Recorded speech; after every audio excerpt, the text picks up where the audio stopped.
오늘 함께 보실 말씀은 마태복음 23장 25절에서 39절까지의 말씀입니다. 마태복음 23장 25절에서 39절 말씀 한 절씩 교독하겠습니다. 화 있을진저 외식하는 서기관들과 바리새인들이여, 잔과 대접의 겉은 깨끗이 하되 그 안에는 탐욕과 방탕으로 가득하게 하는도다. 눈먼 바리새인이여, 너는 먼저 안을 깨끗이 하라. 그리하면 겉도 깨끗하리라.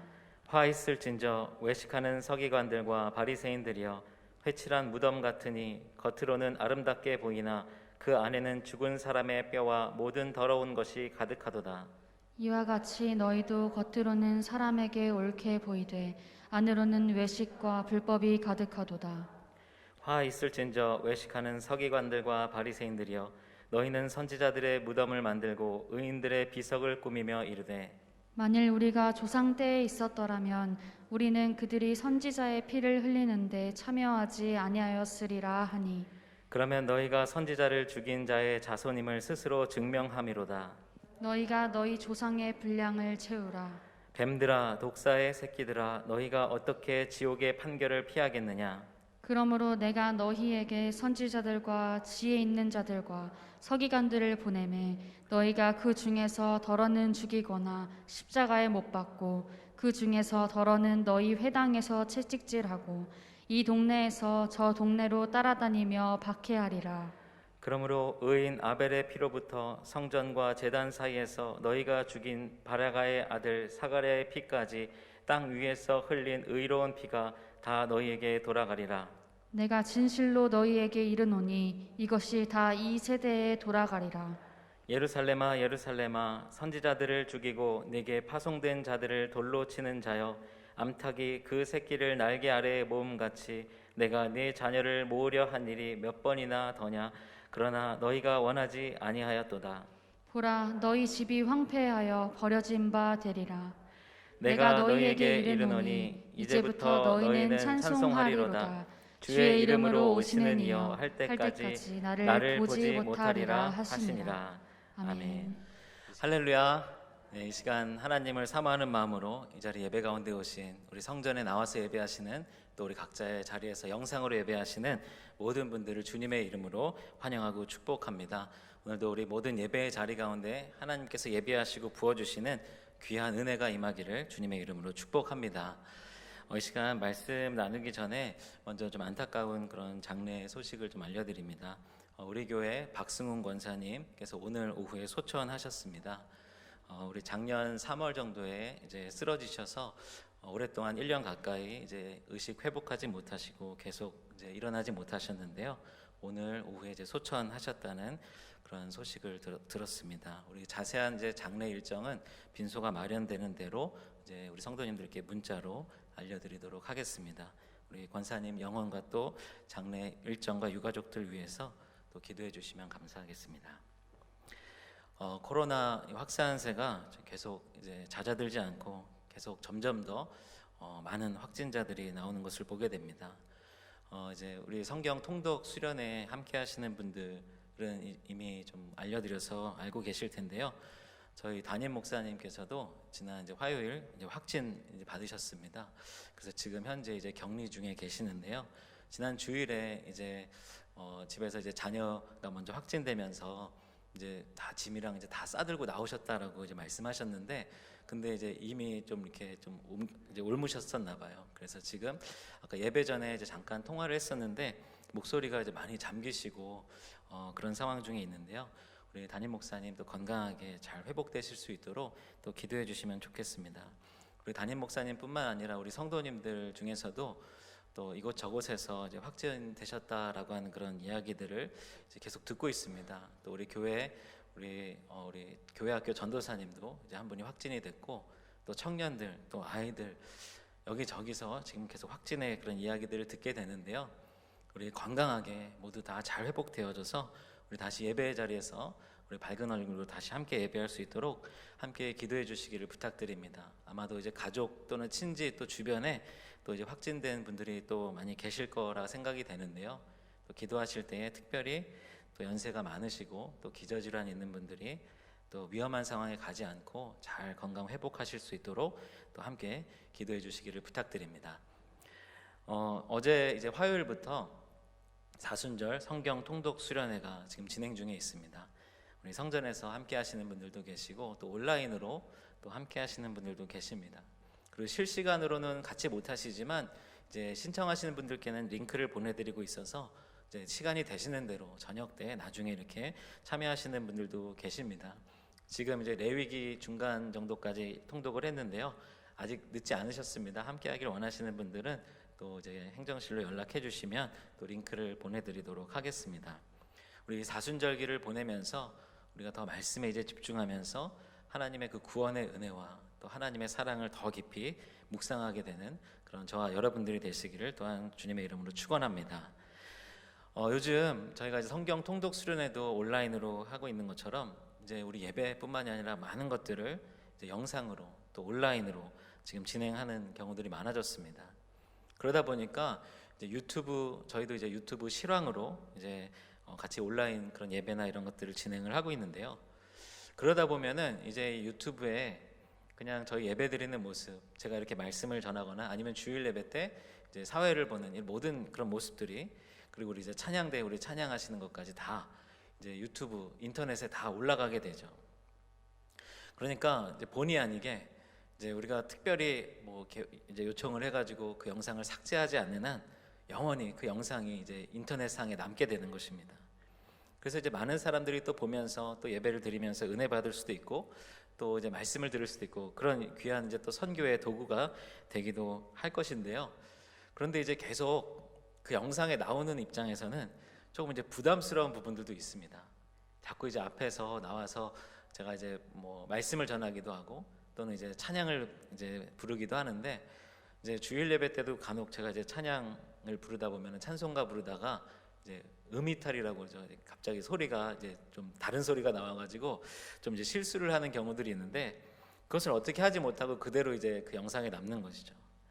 또 이제 제가 어떤 경우에는 그냥 영상에 다 모르고 예배를 드렸는데 설교하는 동안에 넥타이가 막 이렇게 삐뚤어진 채로 계속 설교를 했다든지, 아니면 이제 여러분들은 아마 잘 모르셨을 텐데 제가 이제 항상 이 앞에 설 때마다 제 이제 트라우마처럼 남아 있는 게 있습니다. 그래서 제가 항상 하는 그런 행동이 있는데요. 여러분들은 잘 모르시겠지만 제가 이렇게 찬양 인도를 하거나 이렇게 말씀을 전할 때 살짝 제가 이제 벨트 밑에를 이렇게 살짝 만져봅니다. 왜냐하면 이제 지퍼가 다 잘 채워져 있는지를 제가 이렇게 확인을 하는데요. 왜냐하면은 예전에 이제 잠깐 이렇게 내려가 있는데 그걸 모른 채로 이제 찬양 인도를 했던 그런 기억이 있어가지고 그 뒤로는 찬양 인도할 때도 또 이렇게 앞에 서서 뭐 사회를 보거나 말씀을 전할 때도 항상 이렇게 살짝 제가 이렇게 확인을 하는데요. 또 이렇게 제가 말씀을 전해가지고 나중에 이제 항상 부목사님 언제 저기 확인하시나 이렇게 또 체크하시는 건 아닐까 모르겠는데, 제가 이제 항상 그런 이제 트라우마가 있습니다. 근데 이제 아마도 사람들 앞에 항상 이렇게 서게 되고 제가 이제 사람들에게 보여지는 그런 자리에 있다 보니까 항상 그런 부분들이 이제 신경이 쓰이는 것이죠. 그러니까 이제 예배 드리러 올라오기 전에 한번 이렇게 거울도 이제 한번 보고 넥타이도 다시 이렇게 만져보고 그렇게 이제 체크를 하지만, 그럼에도 이제 조금 이제 뭐 옷이나 이런 부분들이 흐트러진 채로 그냥 이렇게 나서게 되는 경우들이 있습니다. 그런데 이제 오늘 말씀을 준비하면서 사실은 제가 이 자리 가운데 설 때에 확인해야 될 것은 제 넥타이나 제 지퍼가 아니라 제가 지금 과연 어떠한 마음으로 제 마음 가운데 지금 어떤 하나님의 은혜를 담고 이 자리 가운데 섰는가, 그것을 점검해야 되는데 사실 그런 것들은 잘 체크하지 못하고 지금 성도님들께 어떻게 보여지는가, 오늘 영상에 내가 어떻게 나오는가, 그렇다고 해서 제가 막 엄청 이렇게 멋을 부리거나 뽐을 내거나 하고는 나오는 것은 아니지만, 그런데 정말로 이 자리에서 제가 체크하고 점검해야 될 것은 무엇인가 다시 한번 생각하는 그런 이제 말씀을 준비하면서 그런 생각을 갖게 되었습니다. 교회에 나올 때 아니면 사람들 앞에 설 때에 조금 멋지게 또 아름답게 예쁜 모습으로 우리가 그렇게 단정하고 깔끔하게 해서 서는 것이 문제가 아닙니다. 그런 모습으로 나오고 있지만, 그런 모습으로 사람들 앞에 섰지만, 그런데 우리 마음속에는 하나님 보시기에 너무나도 안타까운 악한 모습들로, 그런 모습을 우리 마음 가운데 담고 생각 속에 담은 채로 겉으로만 거룩한 척, 겉으로만 그럴듯한 척 이 앞에 서는 그것이 오히려 하나님께는 범죄가 된다라는 것을 오늘 말씀을 통해서 다시 한번 깨닫게 됩니다. 오늘 말씀 시간에는 이제 화 있을 진저라고 해서 지난주에 이어서 두 번째 시간으로 이제 7가지의 23장의 말씀에 나오는 7가지 화 있을 진저의 내용 중에 오늘은 이제 뒤에 나오는 3가지 내용에 대해서 살펴보려고 합니다. 지난 시간에 이제 앞부분에 4가지의 내용을 살펴봤는데요. 바리새인들과 서기관들을 향하여서 예수님께서 화 있을진저라고 하시면서 강하게 책망하시는데요. 첫 번째 내용은 이 바리새인들과 서기관들이 천국의 문을 막고 서서 자기도 들어가지 않고 다른 사람도 들어가지 못하게 막고 있다라는 것. 이것이 화를 받을 그런 이유다라고 말씀하셨고, 또 두 번째는 교인 한 사람을 찾기 위하여서 바다와 육지로 이곳저곳을 다녀서 찾아놓고서는 자기보다 더 배나 더 지옥 자식이 되게 만드는 것. 그리고 세 번째로는 성전으로 맹세하는 것은 소용이 없고 성전의 금으로 맹세해야 된다라고 가르치면서 물질주의적인 그런 생각을 가르치고 있는 것. 또 한 가지는 박하와 근체, 이런 조미료와 향료와 채소의 11조까지 다 챙겨서 드리면서도 정작 정의와 또 긍휼과 믿음은 버린 채로 살아가고 있는 것. 이것에 대하여서 예수님께서는 눈먼 인도자라 말씀하시면서 이들을 책망하셨습니다. 오늘의 말씀도 이 바리새인들과 서기관들의 위선적인 그런 가식과 그 외식하는 그런 모습에 대하여서 예수님께서 지적을 하시는데요. 먼저 이제 지난주에 이어서 5번째로는 5절 말씀을 보게 되면 화 있을진저 외식하는 서기관들과 바리새인들이여 잔과 대접의 겉은 깨끗이 하되 그 안에는 탐욕과 방탕으로 가득하게 하는도다. 잔과 대접의 겉은 깨끗이 한다라고 했습니다. 이것은 당시 바리새인들이나 서기관들 또 유대교 종교 지도자들, 장로들의 전통에 의해서 이제 그냥 우리가 먹고 마실 때 사용하는 그 그릇 그것만을 의미하는 것이 아니라 어떤 제의적인 그런 정결을 유지하기 위해서 행동하는 잔과 그 놋그릇을 깨끗하게 씻는 그런 행위에 대해서 말하는 것인데요. 외적인 정결함을 위하여서 겉으로 보여지도록은 아주 그 그릇의 겉부분은 깨끗하게 닦고 있지만 사실은 정말로 그 그릇을 사용하기 위해서는 그 안을 청결하게 유지해야 되는데 그 안에는 더러운 것들로 가득 채워놓은 그런 바리새인들과 서기관들의 모습을 예수님께서 책망하고 계십니다. 외적으로 보여지는 그런 모습에는 굉장히 거룩하고 정결한 그런 모습을 유지하려고 그렇게 노력을 하고 있지만 실제로 마음속에는 탐욕과 방탕이 가득하다라고 말씀하십니다. 저도 이제 자주 설거지를 이제 집에서 하는데요. 사실은 이제 설거지할 때 고무장갑을 끼고 해야 되는데 제가 이제 고무장갑을 잘 끼지를 않습니다. 왜냐하면 이제 고무장갑을 끼면은 이제 설거지하다 보면은 기름기가 이제 다 깨끗하게 씻겨졌는지 아니면 거기 음식 찌꺼기 같은 게 이제 붙어 있진 않은지 이런 것들이 이제 잘 이렇게 느껴지질 않더라고요. 그러다 보니까 엄청 설거지 많이 하는 것처럼 이야기하고 있는데 그러다 보니까 이제 설거지할 때 이제 고무장갑을 안 끼고 그냥 이렇게 하다 보면은 옆에서 이제 아내가 설거지 할 때 고무장갑 끼라고 피부 안 좋아진다고 그만하라고는 안 하고 고무장갑 끼고 하라고 이제 그렇게 이야기는 하는데 그런데 이제 왜냐하면은 깨끗하게 씻지 않으면 음식 찌꺼기가 붙어 있으면 나중에 이제 그 그릇을 사용하려고 할 때 보면은 조그마한 고춧가루 하나만 붙어 있어도 어떻게 합니까? 그 그릇을 그대로 사용하지 못하고 다시 설거지통에 넣어야 됩니다. 그러니까 정말로 이 그릇이나 잔을 깨끗하게 씻을 때에는 그 겉에만 깨끗하게 하는 것이 아니라 정말로 음식을 담아야 하는 그 안에를 깨끗하게 닦아야 하는 것이죠. 그런데 이 외식하는 바리새인들과 서기관들의 모습은 잔과 그 그릇의 겉은 깨끗하게 닦고 있지만 정말로 하나님이 사용하시기 위하여서 깨끗하게 정결하게 유지해야 될 그 그릇의 안쪽들, 무언가를 담을 수 있는 그 그릇을 사용하기 위해서 깨끗해야 될 그 부분들은 온갖 탐욕과 방탕한 것, 더러운 것으로 가득 차여 있었다라는 것입니다. 오늘 그래서 예수님께서는 이들을 향하여서 눈먼 바리새인이여 너는 먼저 안을 깨끗이 하라. 그리하면 겉도 깨끗하리라 라고 말씀해 주십니다. 안을 깨끗이 하는 것. 그래야 하나님께서 사용하실 수 있습니다. 성경을 보게 되면 금그릇과 은그릇과 나무그릇과 질그릇에 관하여서 말씀하십니다. 그런데 그 그릇은 무엇으로 만들어졌던지 간에 그 그릇 안에 무언가를 담는 그런 용도로 사용되어지는 것입니다. 그러니까 하나님께서 금그릇이든 은그릇이든 질그릇이든 나무그릇이든 하나님이 사용하시고자 한다면 그 안에 하나님이 원하시는 것을 담을 수 있도록 그 안을 깨끗하게 해야 하는 것입니다. 오늘 예수님께서 말씀하신 먼저 안을 깨끗이 하면 그리하면 겉도 깨끗할 것이다 라고 하는 이 말씀은 먼저 우리가 하나님께 사용되어지기 위하여서 우리의 내면을 깨끗하게, 우리의 마음과 우리의 신앙을 청결하게 거룩하게 우리가 노력하며 나아간다면 하나님께서 온전히 사용하시게 될 것이고, 하나님께 쓰임받을 때에 우리의 겉으로 드러나는 그런 모습들도 정결한 모습으로, 거룩한 모습으로 드러나게 될 것이다 라고 하는 말씀입니다. 그리고 이어서 예수님께서는 바리새인들과 서기관들을 향하여서 이제 6번째로 27절 말씀에 보게 되면 화 있을진저 외식하는 서기관들과 바리새인들이여 회칠한 무덤 같으니 겉으로는 아름답게 보이나 그 안에는 죽은 사람의 뼈와 모든 더러운 것이 가득하도다. 이렇게 책망하고 계십니다. 회칠한 무덤 같다라고 말씀하셨습니다. 이 회칠한 무덤 같다라고 하는 것은 겉으로 보여질 때는 회가 칠해지고 그 안에는 어떻게 무엇이 들어있는지 알 수 없지만 사실은 무덤은 그 안에 무엇이 있습니까? 시신이 들어있는 것입니다. 그래서 오늘 이 말씀을 더 잘 이해하기 위해서는 당시 유대인들의 이 장례 문화를 우리가 이해해야 되는데요.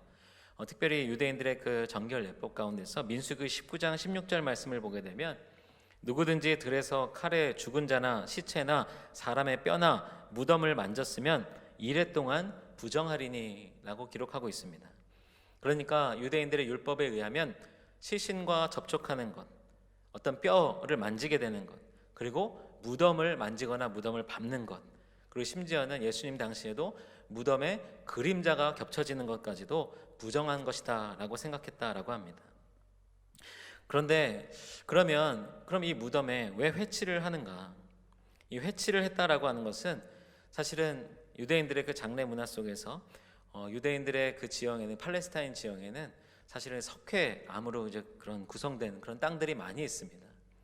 그래서 유대인들이 이제 시신을 매장하려고 하면, 땅을 파려고 하면은 어느 정도 파면은 이 석회암 바위가 나타나서 땅을 깊이, 우리처럼 이렇게 파면은 밑에 흙이 나오는 것이 아니고 바위, 그 석회 암석이 나오기 때문에 땅을 깊게 팔 수가 없습니다.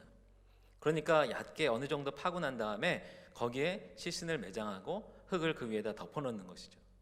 그런데 이제 그러다 보면 비도 오고 바람도 불고 조금 시간이 지나다 보면 그 덮여있는 흙들이 조금씩 벗겨지면서 시신을 싼 세마포가 드러난다든지, 아니면 이제 시신이 완전히 부패하게 되면 그 뼈가 그냥 그 땅 위로 올라온다든지, 그런 경우들이 많이 있었다라고 합니다.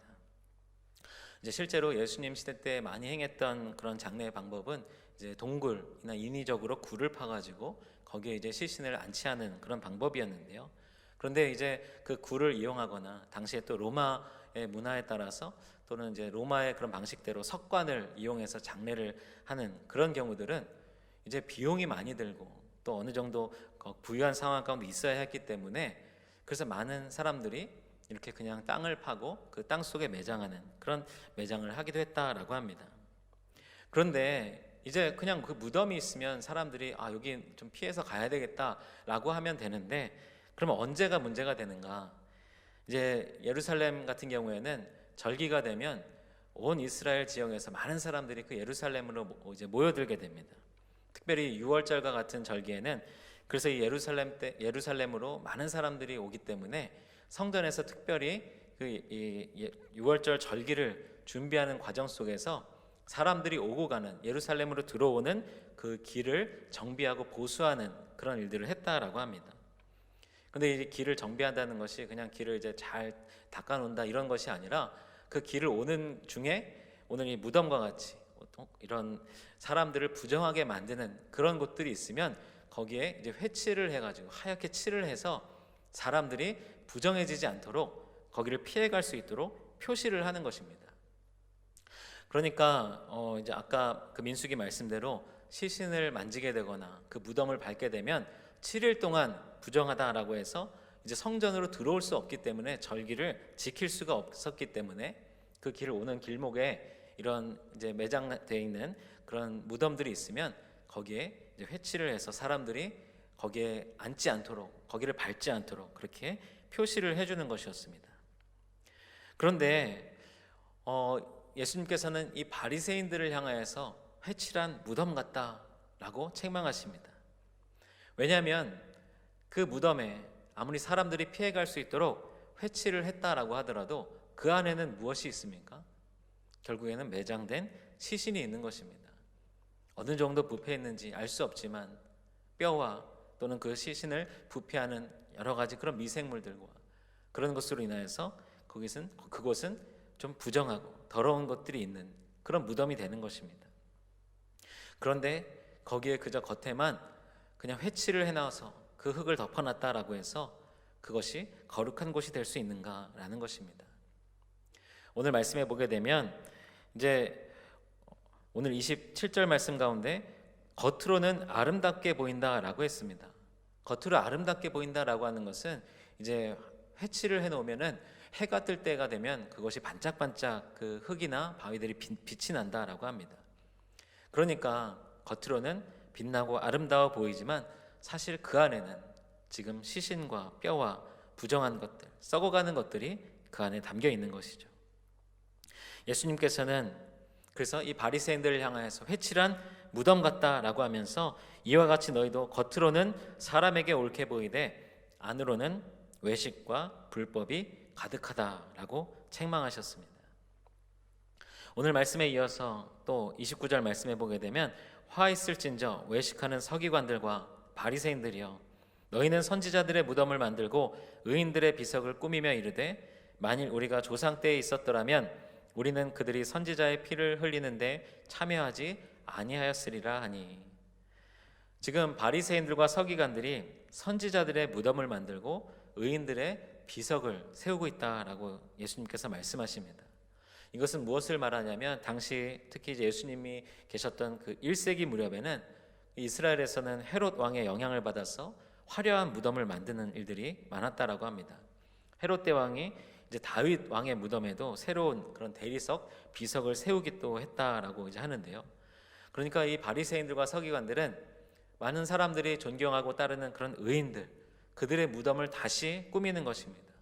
그리고 거기에 그럴듯한 비석을 세우면서 그렇게 하려고 했던 이유는 자신들이 이 의인을, 이 선지자를 기념하고 기억한다라고 이야기하지만 실제로는 자신들도 이 선지자들의 뜻을 따르는 의로운 사람들이다라는 것을 드러내려고 했던 것입니다. 그런데 예수님께서는 그 안에 그 위선과 가식의 마음을 보시고 오늘 이 말씀으로 이들의 행동을 지적하시는 것입니다. 이들이 그 선지자의 무덤을 다시 세우고 비석을 꾸미면서 이들이 하는 얘기는 우리 조상 때 만약에 우리가 있었다고 한다면 우리는 그 선지자들이 그렇게 피를 흘리도록 순교하도록 그대로 놔두지 않았을 것이다. 그 일에 우리는 참여하지 않았을 것이다 라고 말하고 있다는 것입니다. 그런데 예수님께서는 이렇게 말씀하십니다. 그러면 너희가 선지자를 죽인 자의 자손임을 스스로 증명함이로다. 그러니까 이 바리새인들과 서기관들은 어떻게 보면 이스라엘 역사 속에서 그 유대 종교 지도자들, 그들이 하나님의 말씀을 대언하는 선지자들의 그 말씀에 귀를 기울이지 않고 그 말씀을 듣고 회개하고 돌이키지 않고 자신의 탐욕과 욕심대로 그러다가 결국에는 하나님께 심판을 받게 되었던 것인데, 지금 만약에 우리들이 그때 살고 있었다고 한다면 우리는 그 조상들이 하는 일에 참여하지 않을 것이다. 마치 유체 이탈 화법이라고도 하는데 그들의 조상으로 계속 그 이 전통을 이어가고 있으면서도 자신들이 만약에 그때 있었다면 같이 그렇게 하지 않았을 것이다 라고 말하고 있다는 것입니다. 그래서 예수님께서는 지금 이 바리새인들과 서기관들이 너희들의 조상들이 했다고 말하는 것, 그것 자체가 너희가 그들의 자손으로 똑같은 그 범죄 가운데 있다는 것을 증명하는 것이다, 이렇게 말씀하십니다. 그러면서 32절 말씀에 너희가 너희 조상의 분량을 채우라, 좀 알쏭달쏭한 그런 말씀인데요. 오늘의 이 말씀은 지금 이 예수님 시대의 바리새인들과 서기관들도 너희 조상들이 했던 것처럼 똑같은 일들을 행하게 될 것이다 라는 그런 말씀입니다. 지금 이 바리새인들과 서기관들의 이스라엘의 그런 역사 속의 유대 종교 지도자들은 이스라엘의 그런 선지자들, 예언자들, 하나님의 말씀대로 살려고 했던 이들, 그들의 그 음성 가운데 귀를 기울이지 않고 그들을 박해하고 그들을 죽였다라고 한다면, 지금 이제 바리새인들과 서기관들, 예수님 시대의 종교 지도자들은 예수님을 향하여서 죽이려는 그런 마음을 품고 결국은 그들의 뜻대로 예수님을 이제 십자가에 못 박게 될 것입니다. 예수님께서는 지금 이 바리새인들과 서기관들이 여기서 돌이키지 아니하면 결국에는 그 조상들이 한 것처럼 똑같이 하게 될 것이다 라고 말씀하시는 것입니다. 오늘 33절 말씀을 보게 되면 와, 예수님이 막 이렇게도 말씀하셨나? 라는 생각이 들 정도로 예수님이 강하게 말씀하십니다. 뱀들아, 독사의 새끼들아, 너희가 어떻게 지옥의 판결을 피하겠느냐?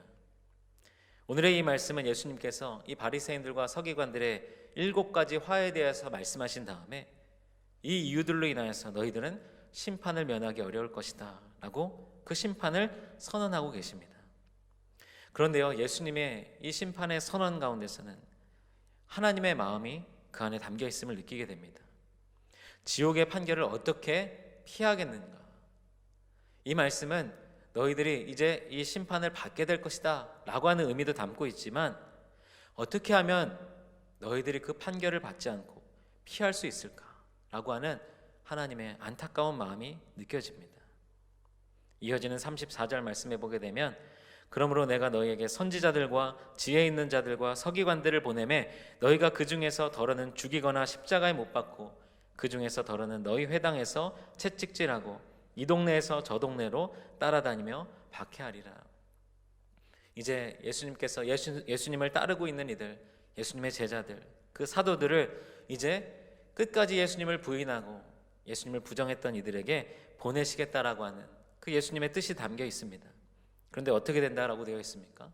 결국에는 죽임을 당하거나 십자가에 못 박히기도 하고 채찍을 맞게 되고 이곳에서 저곳으로 쫓겨다니며 그리고 박해를 당할 것이다 라고 말씀하십니다. 그러니까 결국 이러한 일들을 바리새인들과 서기관들이 하게 될 것이다 라는 말씀입니다. 35절 말씀에 그러므로 의인 아벨의 피로부터 성전과 제단 사이에서 너희가 죽인 바라가의 아들 사가랴의 피까지 땅 위에서 흘린 의로운 피가 다 너희에게 돌아가리라. 오늘의 이 말씀에 보게 되면 이제 아벨에 관한 이야기가 나옵니다. 아벨은 어떤 사람이었습니까? 하나님을 향하여서 하나님이 받으실 그 예배를 제사를 올려드렸는데, 그런데 가인에게 질투를 받고 결국에는 가인이 살인을 했던, 죽임을 당했던 사람이었습니다. 그런데 오늘 예수님께서는 이 아벨이 의로운 피를 흘렸다라고 말씀하십니다. 그리고 이제 바라가의 아들 사가랴라고 이제 언급되고 있는데요. 이 사가랴가 구약의 선지자 스가랴를 말하는 것인지 아니면 이스라엘 역사 속에 나오는 또 다른 이제 왕의 참모였는데 요아스 왕 때에 죽임을 당한 스가랴라고 하는, 그래서 요아스에게 도움을 줬는데 그 요아스의 그 죄에 대하여서 책망하니까 죽임을 당했던 그런 스가랴라는 사람이 이제 등장을 하는데요. 그 인물을 말하는 것인지 정확하지는 않습니다. 그런데 예수님께서는 지금 이스라엘의 역사 속에서 또 하나님의 창조의 역사 속에서 처음으로 의로운 피를 흘렸던 아벨로부터 그리고 이스라엘 역사 속에서 의로운 피를 흘렸던 이 사가랴까지 언급하시면서 지금 바리새인들과 서기관들이 그 일을 계속해서 행하고 있다라고 말씀하십니다. 그럼에도 불구하고 하나님은 끝까지 포기하지 않으십니다. 예수님께서는 강하게 책망하고 있는, 예수님께 책망받는 바리새인들과 서기관들이지만, 그러나 하나님은 이들도 끝까지 하나님의 품으로 돌이키고자 했던 그 하나님의 마음을 우리가 느낄 수 있습니다. 37절 말씀에 보게 되면 예루살렘아 예루살렘아 선지자들을 죽이고 내게 파송된 자들을 돌로 치는 자여, 암탉이 그 새끼를 날개 아래에 모음같이 내가 내 자녀를 모으려 한 일이 몇 번이더냐. 그러나 너희가 원하지 아니하였도다. 이것이 하나님의 마음이었고 또 바리새인들과 서기관들이 끝까지 회개하지 않았다면 결국에는 하나님께서 심판하실 수밖에 없는 이유이기도 합니다. 오늘 예수님께서는 지난 시간에 전부터서 오늘까지 7가지의 화에 대하여서 이 바리새인들과 서기관들의 그 죄에 대해서 책망을 하고 계시지만, 그러나 여기서 화 있을 진저라고 하는 것, 지난 시간에도 말씀드렸지만 이것은 정말로 화를 입게 될 것이다, 그런 저주가 담긴 말이기도 하지만 안타깝게도 그렇게 하지 않았으면 좋았을 텐데 라고 하는 그 예수님의 마음이 담겨 있는 표현이기도 하다라는 그런 말씀을 드렸습니다. 하나님은 오늘 이 37절의 말씀처럼 암탉이 그 새끼를 암탉의 날개 아래에 모으듯이 끝까지 그 새끼 병아리가 그 어미의 품을 벗어나지 않게 하려고 끝까지 노력하십니다. 그렇게 하나님께서 기회를 주시고 애를 쓰셨던 것이 몇 번이더냐. 오늘 그러나 이 37절 그 마지막 말씀은 그럼에도 불구하고 너희가 원하지 아니하였도다 라고 기록하고 있습니다. 우리 사랑하는 성도 여러분, 오늘 말씀 가운데 나오는 이 바리새인들과 서기관들의 모습, 예수님께서 화 있을진저라고 하면서 책망하셨던 그 내용들, 우리가 지난주부터 이어지는 그 7가지의 내용으로부터 우리는 완전히 자유하다, 나는 관련이 없다, 나는 전혀 해당되지 않는다, 그렇게 자신하실 수 있으십니까? 오늘 바리새인들을 향하여서, 서기관들을 향하여서 회칠한 무덤과 같다라고 말씀하신 것, 아까 말씀드렸듯이 이 회칠한 무덤이라고 하는 것은 그 안에 그 겉은 회칠이 되어져서 그 안에는 그 시체나 이런 썩어가는 것들이 있음에도 불구하고 겉으로는 그것이 드러나지 않는 것처럼 보여지는, 그것을 말하는 것이기도 했지만, 예루살렘으로 절기를 지키기 위해서 오는 사람들은 이 회칠한 무덤을 볼 때 어떻게 해야 됩니까? 자신들이 부정함을 입지 않기 위하여서, 하나님 앞에 온전히 제사를 드리고 절기를 지킬 수 있기 위하여서 그 회칠한 무덤을 보게 되면 저 멀리 돌아가고 피해가야 하는 것입니다. 바리새인들과 서기관들은 어쩌면 하나님의 뜻 가운데 온전히 구원을 받을 수 있는 사람들에게는 절대로 접촉해서는 안 되는, 피해가야 하는 그런 존재들이었을지 모릅니다. 오늘 우리는 어떻습니까? 오늘날 교회는 어떻습니까? 하나님께로 많은 영혼들을 돌아오게 하는 그런 교회, 또 그런 성도의 모습으로 우리가 살아가고 있습니까? 우리가 그렇게 신앙생활하고 있습니까? 어쩌면 하나님께서 우리의 모습을 보시면서 회칠한 무덤 같은데, 내가 구원하길 원하는 저 지체가 지금 이 사람을 만나면 안 되는데, 이 사람과 교제하게 되면 안 되는데, 이 교회를 가면 안 되는데, 하나님께서 그런 걱정의 눈길로 바라보고 계신 것은 아닐까요? 사랑하는 성도 여러분, 우리가 이 사순절 절기를 보내고 있습니다. 이 사순절 절기를 보내면서 계속해서 우리의 신앙생활을 점검하고 하나님 앞에 우리의 모습을 비춰보고, 우리가 주님 앞에 겉으로 사람들 앞에 드러나는 모습이 아니라 주님 앞에 홀로 섰을 때에 나는 어떤 모습인가, 나는 어떤 마음으로, 내 안에 어떤 은혜를 채우고 지금 하나님 앞에 서 있는가, 그것을 돌아보면서 혹시라도 바리새인들과 서기관들을 향한 예수님의 이 책망의 말씀들 가운데 마음에 찔림이 오는 그런 내용들이 있다고 한다면 예수 그리스도의 십자가의 보혈을 의지하여서 우리 깊이 회개하면서 다시 새롭게 하시는 하나님의 은혜를 경험하는 저와 여러분들이 되시기를 주님의 이름으로 축원합니다.